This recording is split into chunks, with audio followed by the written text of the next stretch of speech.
እሺ አመሰግናለሁ። ይህ አካባቢ ከጥንት ማለት ቀደም ባሉት ዘመናት ጀምሮ እስከ አሁኑ ማለት እስከ የኢህአዴግ መንግስት አገሪቱን እስከሚቆጣጠርበት ጊዜ ድረስ በወሎ ክፍለ ሀገር ስር ይተዳደሩ የነበሩ አካባቢዎች ናቸው። ለምሳሌ በአጼ ኃይለ ሥላሴ ዘመነ መንግስት እንወስድ የወሎ ጠቅላይ ግዛት አካል ነው የነበረው። የኃይለ ሥላሴ መንግስት ካበቃ በኋላም በደርግ ዘመነ መንግስት የወሎ ክፍለ ሀገር አካል ነው የነበሩት። የለውጡ ነጥብ አሁን የሚመጣው የኢህአዴግ መንግስት 1983 ዓመተ ምህረት በወቅቱ የነበረውን ስርዓት ከሌሎች ኃይሎች ጋር በመተባበር ካስወገደ በኋላ ቀድሞ የነበረውን አስተዳደራዊ መዋቅር ለመቀየር በማሰብ በተወሰደው እርምጃ አስተዳደራዊ መዋቅራዊ ለውጥ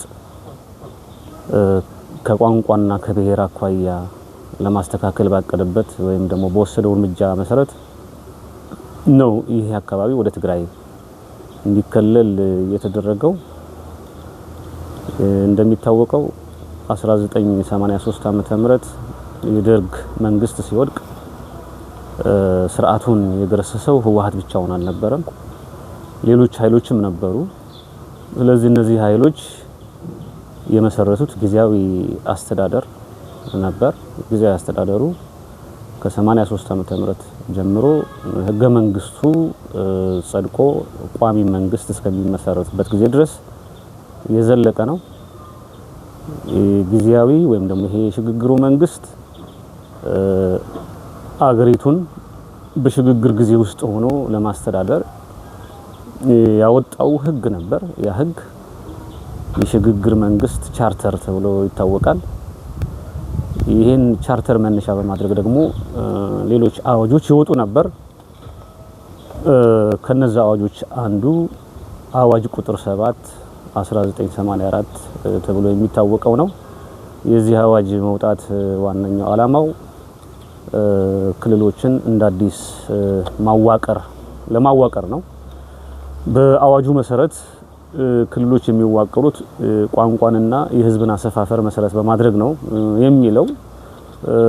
ነገር ግን ይሄን መሰረት አድርጎ ቋንቋንና አሰፋፈርን መሰረት አድርጎ ክልሎች በሚዋቀሩበት ጊዜ ግን ታሳቢ መደረግ የነበረባቸው ነጥቦች ነበሩ። ከነዛ ውስጥ ከ1966 ዓመተ ምህረት በፊት የነበሩ አካባቢዎችን በነበሩበት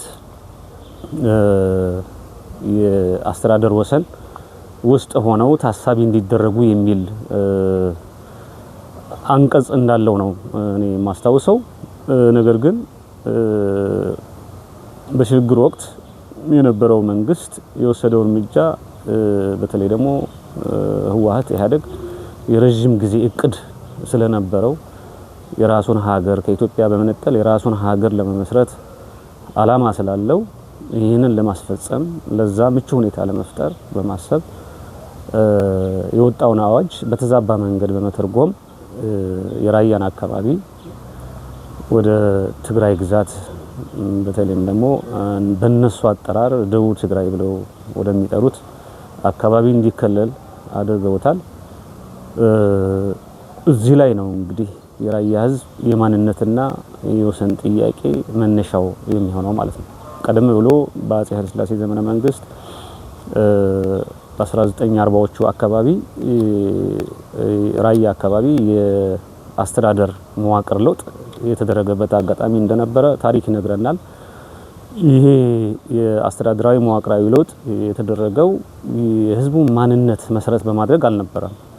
ነገስታቱ ለፖለቲካና ወታደራዊ አላማ እና ለደህንነት ሲሉ መዋቅሮችን የአስተዳደር መዋቅሮችን በየጊዜው ይቀያይራሉ። በዛን ዘመን በኃይለ ሥላሴ ያደረጉት የአስተዳደር መዋቅራዊ ለውጥ የህዝቡን ማንነት መሰረት አድርገው አልነበረም። የወሎ ማነው የራያ አካባቢ ህዝብ የትግራይ አካል ወይም ደግሞ ትግራዋይ ማንነት ስለነበረው አልነበረም ወደ ትግራይ ጠቅላይ ግዛት በተጠቀስኩት ዓመተ ምህረት እንዲጠቃለል ያደረጉት። በወቅቱ የነበሩት የትግራይ ጠቅላይ ግዛት ገዢ ልዑል መንገሻ ስዩም ለስርዓቱ ታማኝ ስለነበሩ እና ኃይለ ሥላሴ ደግሞ የራያ ህዝብ በተለይ በ1930ዎቹ እና በ1940ዎቹ ገደማ ለንጉሱ አገዛዝ አልመች ስላለ ያ ህዝብ አልመች ስላለ ህዝቡን በመከፋፈል የኃይል ሚዛኑን ለማረጋጋት በማቀድ ስለዚህ ፖለቲካዊና የደህንነት ፍላጎት እንጂ ህዝቡ ትግራዋይ ስለነበረ አልነበረም። በነዛ በተጠቀሱት አመታት በትግራይ ጠቅላይ ግዛት ስር ይሄ የጠቀስኩት የማንነት ጥያቄ ያነሳ ያለ አካባቢ የትግራይ አካል የሆነበት ምክንያት ከዚህ በመነጨ ነው የነበረው። አሁን አንዳንድ ወገኖች ይህን በማንሳት ራያ የትግራይ ግዛት ነው እስከ አለዋ ድረስ የሚል ሀሳብ ያነሳሉ። ይሄ ትክክለኛ ሀሳብ አይደለም። ትግራዋይ ወይም ደግሞ የትግራይ መሪ የረገጠው መሬት ሁሉ የትግራይ አካል ነው የምንል ከሆነ አጼ ዮሐንስ ጎጃም ድረስ ገብተዋል። ስለዚህ ጎጃምም የትግራይ አካል ነው ማለት ነው። እንግዲህ ደሴ ቦሩ ሜዳ ድረስ ሄደው የሰሩት ታሪክ ይታወቃል። እዛም አካባቢ እንግዲህ ስለተረገጠ መሬቱ እዛ ድረስ ስለሄዱ ያን አካባቢ የትግራይ አካባቢ ነው ማለት አይቻልም። በመሰረቱ የአጼ ዮሐንስ ፖሊሲ የነበረው እሳቸው በዚህ ይሄ ራያ የሚባለው አካባቢ መካከለኛውን ኢትዮጵያ ከሰሜኑ ኢትዮጵያ አካባቢ ጋር የሚያገናኝ መተላለፊያ መንገድ ስለነበረ ይሄን አካባቢ ማረጋጋት ይፈልጋሉ እሳቸው። ስለዚህ ከዚህ አኳያ ነው ወደዚህ መስፋፋት ያደረጉት። እስከ ቦሩ ሜዳ ድረስ የሚሄዱት ይሄንን ፍላጎታቸውን ለማሳካት ነው። ሲጀመር አጼ ዮሐንስ በትግራዋይ ሜንታሊቲ አይደለም ይሄንን ስራ ሲሰሩት የነበረ የኢትዮጵያ ንጉሰ ነገስት ናቸው እሳቸው። የኢትዮጵያ ንጉስነታቸው ነው ይሄን ድርጊት ያደረጉት እንጂ የትግራይን ግዛት ለማስፋፋት በማሰብ አልነበረም። አሁን እያነሱት ያሉት ወገኖቻችን ይሄን ጥያቄ እያነሱ ያሉ ወገኖቻችን ከዚህ አንፃር ስንመለከት ጥያቄያቸው ትክክል ነው ለማለት አይቻልም። ስለዚህ ራያ አካባቢ በፍጹም ከትግራይ ወንድሞቹ ጋር ወንድማማችነት ታሪክ ሊኖረው ካልሆነ በስተቀር ከግዛት አኳያ ከማንነት አኳያ ግን ራሱን የቻለ የራሱ ባህል ያለው የራሱ ቋንቋ ያለው የራሱ ስነ ልቦና መግለጫዎች ያሉት ህዝብ ነው። ከዚህ አኳያ ነው የራያን ህዝብ መግለጽ የሚቻለው። ይሄ ሲባል የራያ ህዝብ የራሱን ማንነት በራሱ የመወሰን ራሱን በራሱ የማስተዳደር በመሬት በተፈጥሮ ሀብቱ የመጠቀም ጥያቄዎች ናቸው ያሉት። ይሄ ደግሞ ህገ መንግስታዊ ነው። ሙሉ ከመሬት ተነስቶ የሚባል ነገር አለ። የህገ መንግስቱን አንቀጾች ብንፈትሻቸው ይሄንን መብት የሚያረጋግጡ ናቸው። በሌሎች የኢትዮጵያ አካባቢዎች ተመሳሳይ ጥያቄ ያነሱ ህዝቦች ጥያቄያቸው ተመልሶላቸው የራሳቸውን ክልል እስከ መመስረት ድረስ ሁሉ የደረሱበት ሁኔታ አለ ነው። ይሄን የራያ ህዝብ በኢትዮጵያ ታሪክ የአመፀኛ አልገዛም ባይነት ታሪክ ያለው ህዝብ ሆኖ ነው የሚታወቀው። ያው በባህሪው አመፀኛ አልገዛም ባይ ሆኖ ሳይሆን የማይገዛው ለማይገቡ አስተዳደራዊ ስራዎች፣ የመብት ጥሰቶች፣ የእኩልነት መጥፋት፣ በመሬቱ በሀብቱ እንዳይጠቀም አፋኝ አጋጅ ስርዓቶች በሚኖሩበት ጊዜ እነዚህን አሜን ብሎ የማይቀበል ህዝብ ስለነበረ ነው በታሪክ የአመጽ ማዕከል ወይም ደግሞ ሴንተር ኦፍ ሬዚስታንስ በሚል የኢትዮጵያ ታሪክ ይነሳል ማለት ነው። ያው በንጉሱ ዘመን የነበረው የራያ ህዝብ ትግል ከመሬት መጠቀም መብት ጋራ እና ከአስተዳደር ማዕከላዊነት ጋር በተያያዘ የሚነሱ ጥያቄዎች ናቸው የነበሩት። በደርግ ዘመን በኢህአዴግ ዘመነ መንግስት ግን የነበረው የመሬት መብት ሳይሆን የትግሉ ማዕከል የማንነት ነው ማለት ነው። ስለዚህ የህዝብ ቅድም እንደገለጽኩት የራሱ ማንነት አለው። አማራ ነው። ነገር ግን 84 ዓመተ ምህረት ወደ ትግራይ ሲካለል እኔ አማራ ነኝ እንጂ ትግራይ አይደለሁም የሚል ጥያቄ ነው ያነሳው። ስለዚህ የማንነት ነው ጉዳዩ። የትግሉ ማዕከላዊ ሐሳብ ማንነት ነው ማለት ነው። ስለ ይሄን ብሎ ወደ ትግል ከገባበት ጊዜ አንስቶ ስርዓቱ እንዲህ አይነት ጥያቄዎች እንዳይስተናገዱ ወይም እንዳይነሱ የተለያዩ አፋኝ መንገዶችን ይጠቀም ነበር። ለምሳሌ የራያን አካባቢ ታሪክና ባህል በውል ጠንቅቀው የሚያውቁ ምሁራንን፣ የሀገር ሽማግሌዎችን፣ የሃይማኖት አባቶችን እያፈላለገ የማጥፋት ስራ የተሰራው ማለት ነው። እነኚህ አካላት ካሉ የስርዓቱን ጉድ ስለሚያጋልጡ ለትውልዱም ጥያቄ ለሚያነሳው ትውልድም የታሪክ ማስረጃ ሆነው ስለሚያገለግሉ እነኚህን አካላት ማሳደድ፣ ከአካባቢው እንዲጠፉ ማድረግ ብሎም ደግሞ እስከ መግደል ድረስ የተደረሰበት ሁኔታ ነው የነበረው። በርካቶችን ከዚህ አንፃር መጥቀስ ይቻላል። ጎላ ብሎ ታሪካቸው የሚነሱ አካላት ግን አሉ። ለምሳሌ ሹመይ በርሄ የሚባል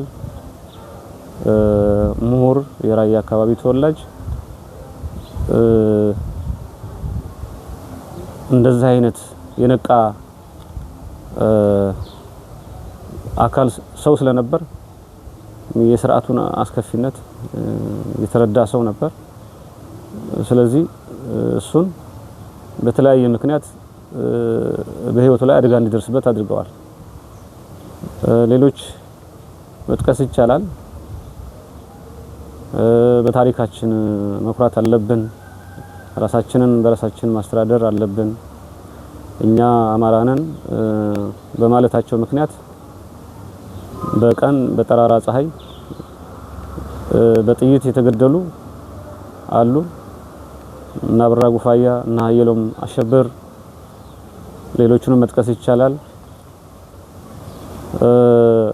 በጀግንነታቸው ህዝብ የሚወዳቸው የሚያከብራቸው ሌሎች በርካታ ወጣቶች አሉ።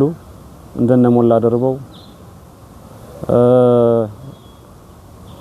በላይ ደግሞ በደጋማው አካባቢ እነ ዝናቡ ማልደይ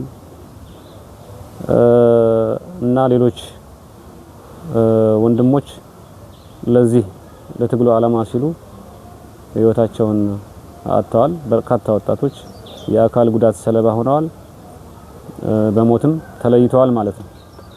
አንዱ ይሄ የአፈና የግድያ አንዱ ስልት ነው ማለት ነው።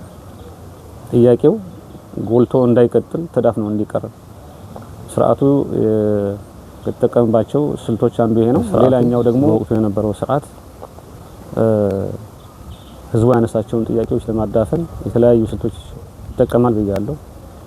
አንደኛውን አብራርቻለሁ። አፈና፣ ግድያ አንዱ ይሄ ነው። ሁለተኛው የኢኮኖሚ ጫና ሻጥር በመስራት የአካባቢ ማህበረሰብ በኢኮኖሚ የዳበረ እንዳይሆን አቅም እንዳይኖረው ማድረግ ነው። የዚህ መገለጫዎች አሉ። ለምሳሌ በከተማ ቦታ የተመለከትን እንደሆን ቁልፍ የንግድ ቦታዎችን ከትግራይ ለመጡ ባለሀብቶች፣ ነጋዴዎች አሳልፈው የመስጠት እና ቀድሞ እነዛ አካባቢ ሲኖሩ የነበሩ የማህበረሰብ ክፍሎች ወደ ዳር እንዲወጡ፣ የከተማ ዳር እንዲወጡ የተደረገበት ስልታዊ አካሄድ አንዱ ነው። ንግዱን ከተቆጣጠርከው ያው ኢኮኖሚውን ተቆጣጣራለህ። ኢኮኖሚውን ከተቆጣጠርክ ደግሞ ኃይል ይኖርሃል። ስለዚህ ሀብታምና ገንዘብ ያለውና የሌለው እኩል ተደማጭ አይሆንም። ስትደህይ ለስርዓቱ ሳትወድ ተገዥ ትሆናለህ ከሚል እሳቤ ይሄን አድርገዋል። ወደ ገጠሩም ብትሄድ ተመሳሳይ ነው። በርካታ ወጣቶች የገዛ ሀብታቸው መሬታቸው ተጠቃሚ መሆን ባለመቻላቸው ለስደት ተዳርገዋል። ወደ አረብ ሀገር በርካቶች ኮብልለዋል። የአሳ ቀለብ በበረሃ ላይም ደግሞ በረሃብና በጥም አልቀዋል፣ ተፈጅተዋል። ስለዚህ ይሄ ሆን ተብሎ ታቅዶ የተሰራበት ጉዳይ ነው። በአሁኑ ሰዓት የራያ ስድስቱም ወረዳዎች ወጣቶች በአካባቢያቸው የሉም። ስራ ፍለጋ ህይወታቸውን ለማትረፍ ወደ ተለያዩ በተለይ ደግሞ ወደ አረብ ሀገር የሄዱበት ሁኔታ ነው ያለው። በሌላ መንገድ ከኢኮኖሚ አኳያ ያው ራያ በተፈጥሮ ሀብታም አካባቢ ነው። በብዙ መጠን ሊለካ የሚችል የከርሰ ምድር ውሃ ሀብት አለው። ለአግሮ ኢንዱስትሪ መስፋፋት ትልቅ ፖቴንሻል ያለው አካባቢ ነው። ነገር ግን ይህ ሙሉ አቅሙ ወደ ስራ እንዳይገባ ስልታዊ በሆነ መንገድ እየተፈጸመ መጥቷል። ለይስሙላ የህዝቡን ቀልብ ለመግዛት በተለይ በቆላማ አካባቢ የራያ ጉልጎል የከርሰ ምድር ውሃ የማውጣት ሙከራዎች ተደርገው ነበር። ወደ 100 አካባቢ የሚጠጉ የጉድጓድ ውሃ ተቆፍሮ ለበርካታ አመታት አገልግሎት ሳይሰጥ ታፍኖ የኖረበት ሁኔታ አለ። ይሄ ወደ ልማት ቢገባ ኖሮ ራያ ከራሱ አልፎ ለሌላውም አካባቢ ሊተርፍ የሚችል ምርት የሚመረትበት አካባቢ ሊሆን ይችል ነበር። ነገር ግን ህዝቡ እንዲያፈትም በኑሮ የተሻለ እንዲሆን ስለማይፈለግ ሪሶርሱን እንዳይጠቀም ተደርጓል። ስለዚህ በድህነት በድርቅ በተደጋጋሚ ከሚጠቁ የአገራችን አካባቢዎች ራያ አንዱ ሆኗል። ይሄ የሆነው በተፈጥሮ ምክንያት አይደለም፣ ሰው ሰራሽ ምክንያቶች ነው። ሆን ተብሎ ታቅዶ በሚሰራ የኢኮኖሚ ሻጥር ምክንያት አካባቢው በድርቅ ተደጋጋሚ ተጠቅቷል። በከርሰ ምድር ውሃ ያለውን ሀብት ሳይጠቀም ለብዙ አመታት እስካሁን ድረስ ቆይቷል። ለምሳሌ ወደ ቆቦ ብንሄድ ቆቦ ሌላኛው የራያ አካባቢ ነው። አስተዳደራዊ መዋቅሩ ወደ አማራ ክልል ሰሜን ወሎ ዞን ነው። ጎልጎል ይሄ ጊራና የሚባል አካባቢ አለ። ተመሳሳይ ነው። ልክ እዚህ ራያ ለማጣ አካባቢ ያለው የከርሰ ምድር ውሃ ሀብት በተመጣጣኝና አንድ አይነት ነው ማለት ይቻላል። የጊራና አካባቢ ለምቶ ገበሬው ምን ያህል ተጠቃሚ እንደሆነ የምናውቀው ጉዳይ ነው። እንደ ፕሮጀክት ሲጀመር ግን አስቀድሞ የራያ ለማጣ አካባቢ ነበር የተጀመረው። ነገር ግን አካባቢው በዘላቂነት የትግራይ ሆኖ እንደማይቀጥል ስለሚያውቁ ጥያቄ እንዳለ ስለሚያውቁ ዞሮ እኛ ብናለማው ለሌላ ሲሳይ ነው የሚሆነው የሚል እሳቤ ስለነበራቸው እንዳይለማና ህዝቡ እንዳይጠቀም አድርገውታል። ሌላኛው የኢኮኖሚ ጫና የራያ አካባቢ ቆላውም ደጋውም በለስ የሚባል በድርቅ ወራት በበጋ ወራት ለእንስሳት ቀለብ እና ለሰው ቀለብ የሚሆን ድርቅ ሲመጣም የአካባቢ ማህበረሰብ ድርቁን የሚወጣበት ትልቅ የተፈጥሮ ጸጋ ነበር። ነገር ግን ይሄ የተፈጥሮ ጸጋ ሆን ተብሎ እንዲጠፋ ተደርጓል።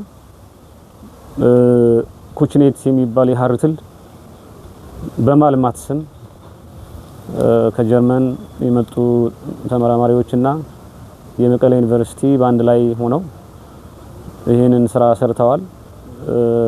የኩችኔት ወይም ደግሞ የሐር ትሉ አለማም አካባቢው በዛ ምክንያት በሽታ ገብቶበት በለስ በአሁኑ ሰዓት በራያ አካባቢ የለም።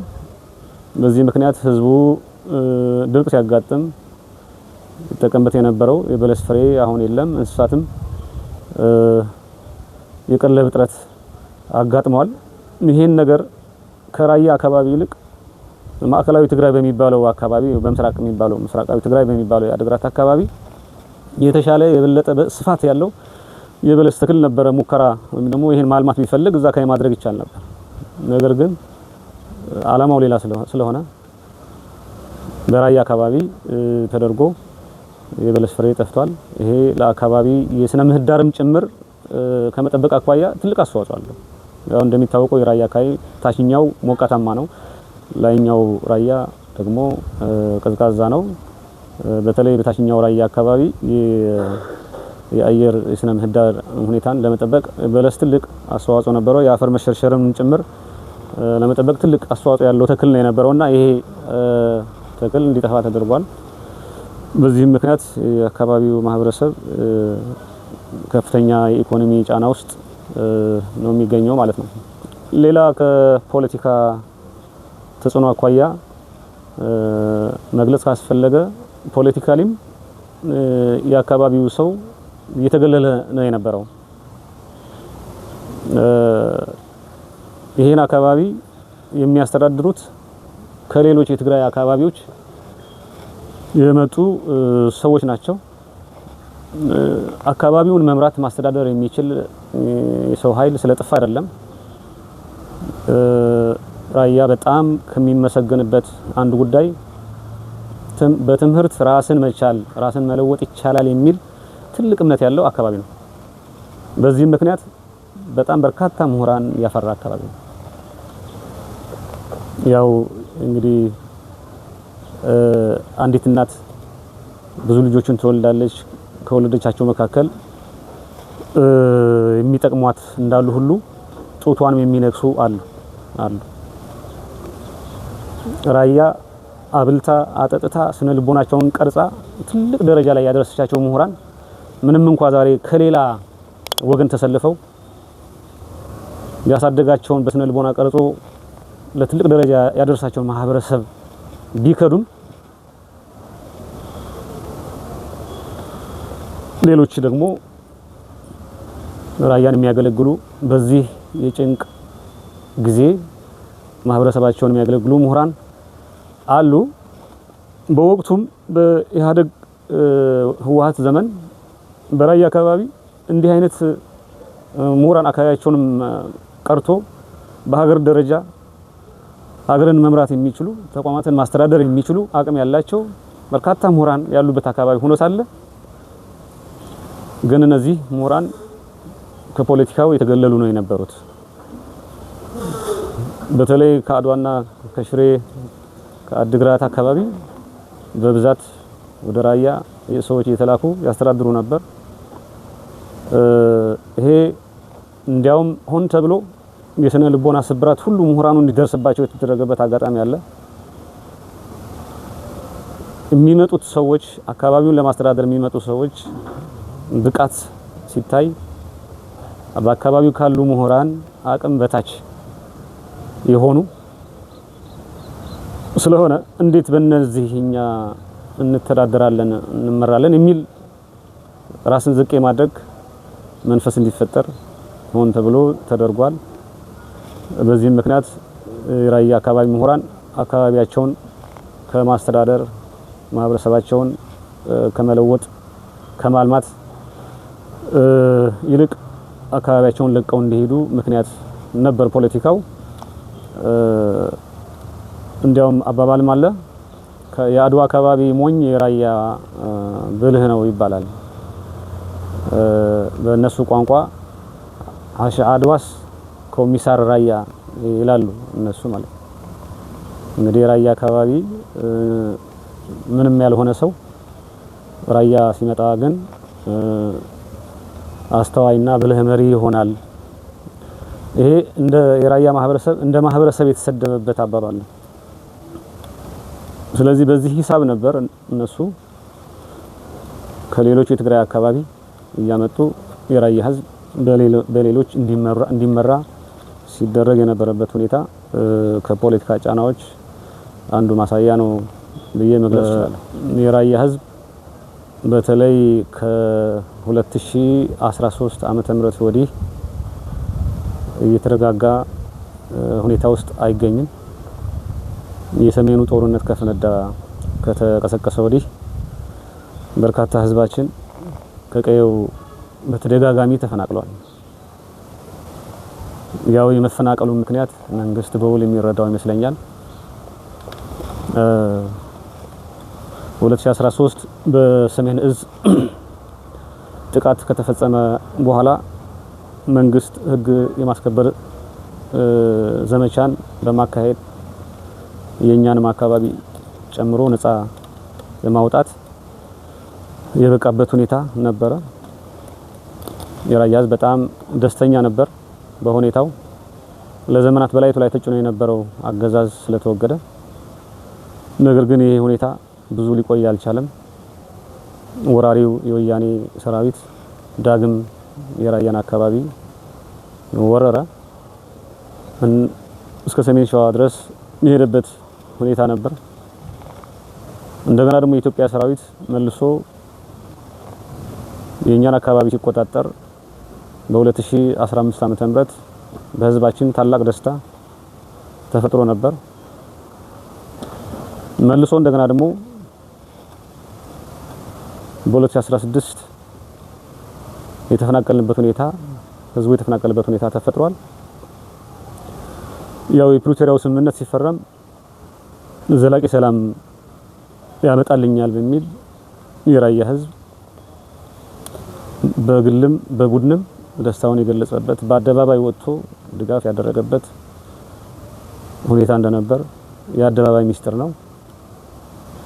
ነገር ግን በ2016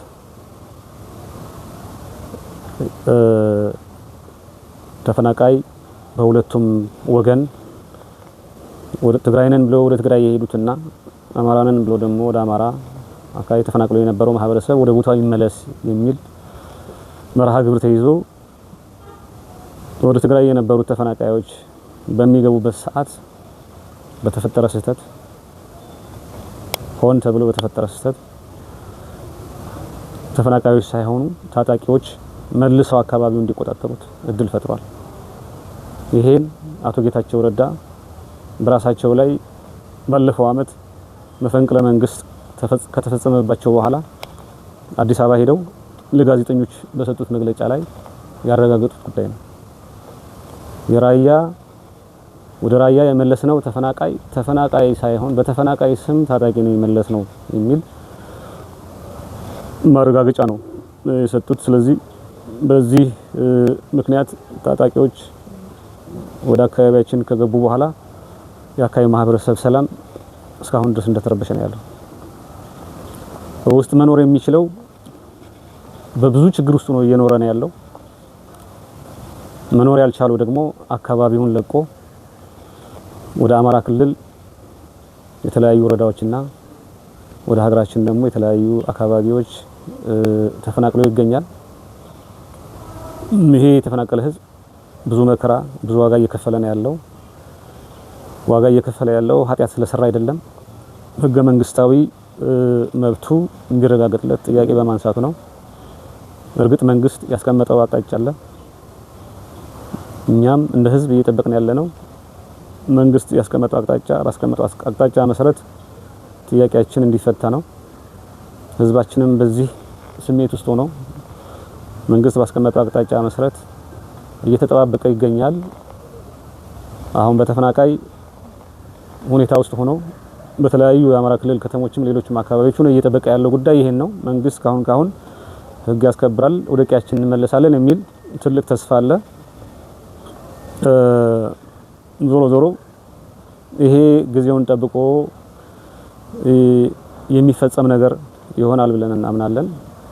እስከሚሆን ድረስ ግን ያው ህዝባችን ያለበት የሰቆቃ ኑሮ የችግር ኑሮ የሀገራችን ህዝብ ሊያውቀው ይገባል። መንግስትም ይሄን ጉዳይ ሊያውቀው ሊገነዘበው ይገባል። ብዙውን ጊዜ ከሌላ አካባቢ ስለተፈናቀሉ ወገኖች ነው በሚዲያ የምንሰማው። ብዙ የሰብአዊ መብት ድርጅቶችም ተቋሞችም አቋማቸውን ሲገልጹ የሚደመጡት ስለሌላው ማህበረሰብ ነው። የራያ ማህበረሰብ በተደጋጋሚ የተፈናቀለ መሆኑን አሁንም ተፈናቅሎ የሚኖር መሆኑን ጥብቅና የሚቆሙ የሰብአዊ መብት አካላት ብዙም አይደሉም። ነገር ግን ይህ ህዝብ አሁን የሚጮህለት ያጣ አይነት ህዝብ ሆኖ ነው ያለው። ያለበት ሁኔታ ግን አሁን መታወቅ አለበት። ከቀየው ወጥቶ ተፈናቅሎ የሚኖር ህዝብ በእርዳታ የሚተዳደር ህዝብ ሆኗል። የራያ አካባቢ ህዝብ በእርዳታ የሚኖር ህዝብ አይደለም። ለሌላው የሚተርፍ ምርት ማምረት የሚችል አርሶ አደር ህዝብ ነው። ነገር ግን አሁን በቀየው የሚኖርበት እድል ስለሌለ ከቀየው ተፈናቅሎ ስለሚኖር እርሻውንም የሚያርስለት የለም። አሁን በተፈናቃይ ሁኔታ ውስጥ ሆኖ ዋጋ እየከፈለ ያለ መሆኑ እንዲታወቅና መንግስትም ደግሞ በአስቸኳይ የዚህን ህዝብ ችግር ተረድቶ አካባቢውን ነፃ የሚያወጣበት የራሱ ፕሮግራም እና እቅድ ቢኖረውም ነገር ግን ይህ አካባቢ ማህበረሰብ ተፈናቅሎ ከቆየበት ጊዜ አንፃር ሲታይ በጣም ለረጅም ጊዜ ዋጋ እየከፈለ ያለ መሆኑ ግምት ውስጥ ገብቶ አፋጣኝ የመፍትሄ እርምጃ እንዲወሰድ ነው የምንጠይቀው። ሌላው መንግስትና ሌሎች የሚመለከታቸው አካላት እንዲያውቁት ማስተላለፍ የምፈልገው መልእክት በፕሪቶሪያው ስምምነት መሰረት አንቀጽ 10 ንዑስ አንቀጽ 4 የራያ እና የወልቃይት አካባቢ አወዛጋቢ ወይም አከራካሪ ቦታዎች ተብለው ተቀምጠዋል። እነኛ አካባቢዎች ዘላቂ መፍትሄ በህገ መንግስቱ መሰረት ዘላቂ መፍትሄ እስኪሰጣቸው ድረስ ከሁለቱም ክልል መስተዳድር ውጭ ሆነው ገለልተኛ ሆነው ይቆያሉ። እስከዛው ጊዜያዊ አስተዳደር ይመሰረታል። ጊዜያዊ አስተዳደሩም ተጠሪነቱ ለፌዴራል መንግስት ይሆናል። በሂደት የአካባቢው ሰላም ሲረጋገጥ ሰላም ሲመጣ ህዝበ ውሳኔ ተደራጅቶ ህዝቡ የራሱን እድል በራሱ ይወስናል ማለት ነው። ይህ ሲሆን ከየትኛውም ወገን ከየትኛውም ክልላዊ አስተዳደር ከአማራም ይሁን ከትግራይ ማለት ነው በአካባቢው መንግስታዊ ተግባራትን ማከናወን የተከለከለ ነው ማለት ነው። አሁን ባለው ተጨባጭ ሁኔታ የአማራ ክልል መንግስት በቦታው የለም ወይም የአማራ ክልል መንግስት የሚወክል አካል በአካባቢው የለም። የትግራይ ክልል መንግስት እንወክላለን የሚሉ አካላት ህገወጥ አካላት አሁን ቦታውን ተቆጣጥረውታል። የገቡትን በኃይል ነው። መንግስት ካስቀመጠው አቅጣጫ ውጭ ነው። በፕሪቶሪያው ስምምነት መሰረት ከተቀመጠው አቅጣጫ ድንጋጌ ውጭ አካባቢውን በወረራ ነው የያዙት። ስለዚህ እነሱ የመንግስት ቁመና የላቸውም። ያንን አካባቢ የማስተዳደር መንግስታዊ ኃላፊነቶችን የመወጣት ኃላፊነት የለባቸውም። ነገር ግን አሁን በተግባር እየሆነ ያለው ነገር አንድ በህግ ቅቡል የሆነ መንግስት የሚያከናውናቸውን ተግባራት እያከናወኑ ነው ያሉት። መሬት ይሸነሽናሉ፣ ግብር ይሰበስባሉ፣ ማዘጋጃ ቤታዊ አገልግሎቶችን እያከናወኑ ይገኛሉ። የገጠርንም የከተማንም መሬት እያስተዳደሩ እየሸነሸኑ ይገኛሉ። ይሄ ህገወጥ ተግባር ነው። ይሄ ህገወጥ ተግባራቸውን ያልተገነዘቡ አንዳንድ አካላት የድርጊታቸው ተባባሪ የሆኑበት ሁኔታ አለ። እነኚህ አካላት በአካባቢው ያለው ታጥቆ እየተንቀሳቀሰ ያለው አካል መንግስት አለመሆኑን ተረድተው የሚያከናውናቸው ተግባራትም ህገወጥ መሆናቸውን ተገንዝበው የድርጊታቸው ተባባሪ እንዳይሆኑ የበኩላቸውን ድርሻ እንዲወጡ መልእክት አስተላልፋለሁ። አመሰግናለሁ።